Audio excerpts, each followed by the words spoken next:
Alrighty, a couple of things when you're doing completing the square. So we're looking at things that possibly can't factor, so there's a way to solve for the x-intercepts, right? We're looking to solve for our roots, or how do I be able to find that? So the first thing we always need to do is move our constant over or create our little blank that we got to fill in to complete the square, right? What completes you? So I got n squared minus 20n. We are then subtracting 88. So 88, so we're subtracting 88 from both sides, so that's going to give me negative 82, and then I got a blank here and a blank there.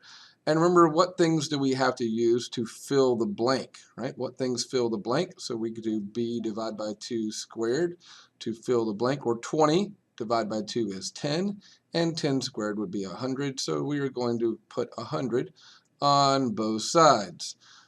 Okay, so when I put 100 on both sides, now we're going to actually factor this. So let's see, what does that factor to? So factors of n squared would be n, and factors of 100 are what? 10 and 10. That makes the 20. So I can say, well, that has to be both negative. Well, instead of writing it like this, right, n minus 10, I can write n minus 10 squared because they are the same. And that is going to equal, then over here would equal 18. Okay, so let's see, where does that take us from that point? Well, now I got to actually to solve for n, right? Just like you would solve for n, if I had n squared equals 18, what would you actually do? Square root both sides, right? So it's the same concept. In order to get rid of the square, we got to square root both sides. So the square cancels the square root and gives me n minus 10 equals, and square root always gives you plus and minus. So now I got plus and minus square root of 10. Well, let's see, what does that actually mean? So is there a way to simplify square root of 18? Well, I can write 18 as if it is 9, right, times 2, or square root of 9 times square root of 2.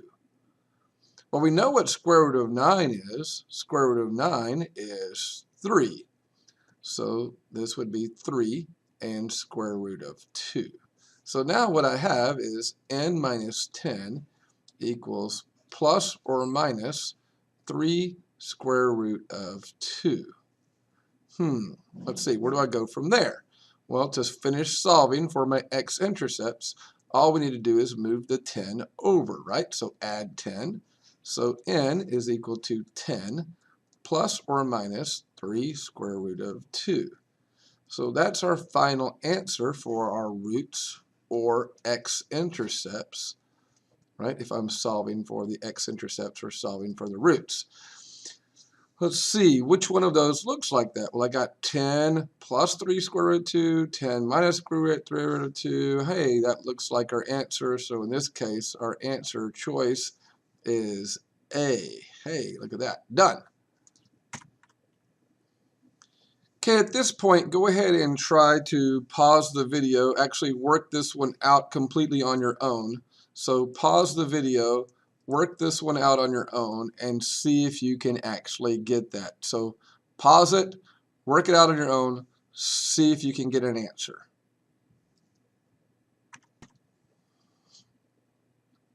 Alrighty, so this is what we end up getting. So obviously we move our 94 over first, right? Give me, so when I take 8 minus, so we get a negative 86. When I take, so we're subtracting negative 94 from 8, right? So that gives me negative 86. Then complete the square. So 18 divided by 2 squared. So 18 divided by 2 is 9. 9 squared is 81. Put 81, right? And then factor. So that makes 9 plus 9, n plus 9 squared, because square root of 81 is 9. And 9 times 2 is 18. And negative 86 plus 81 is negative 5, and we're just kind of following along. So hopefully you did fine with those. Go ahead and try 3 and 4 on your own. All right, there is one other technique that we can use when we are solving for the x-intercepts, and that is using the quadratic formula. And that is when we are looking for, so our formula, negative b plus or minus square root b squared minus 4 times a times c, all divided by 2 times a. So really it's just about plugging numbers in to our formula, right? Because we know a is 3. I know b is negative 4. And I got to move the 20 over, right? So it has to be negative 20. So c is negative 20. And now I'm going about and just plugging it in. So negative b, so negative of negative 4. So negative b, well, b is negative 4. So that would make 4 plus or minus square root b squared. So b is negative 4 squared minus 4 times a, which is 3, times c, which is negative 20, all divided by 2 times a. Well, a is 3. Okay, so now it's just about working out what is the actual math in here. So we're just going to solve this square root part. You know, just actually plug this in the calculator. So 4 plus or minus square root. Negative 4 squared is 16. And then negative 4 times 3 times negative 20. So negative 4 times 3 times negative 20 is a positive 240. Right? All divided by 6.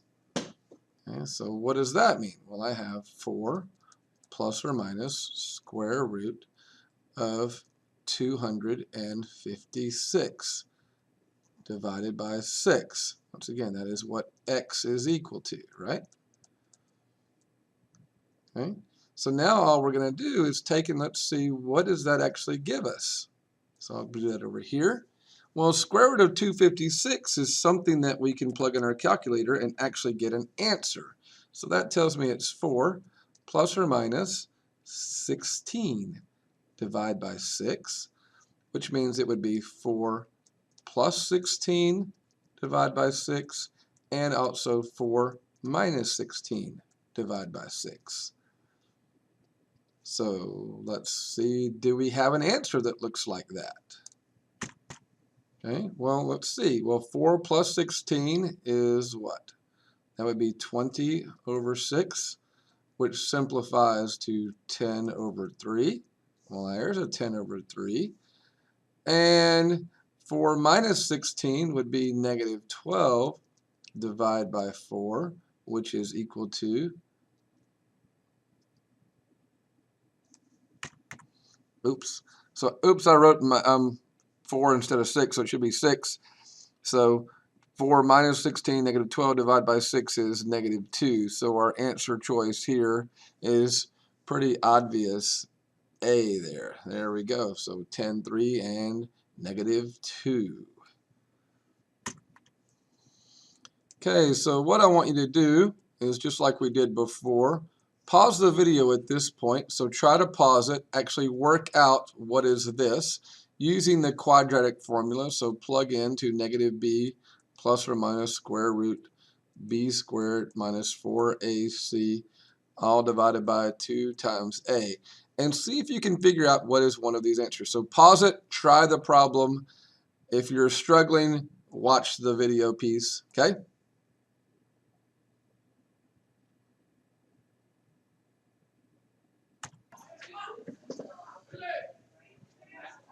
All right, so this is what we end up getting here.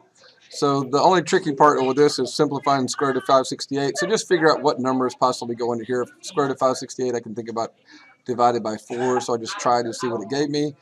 And let's see, what are my potential answers? Well, look at there. I got something with square root of 142 in there.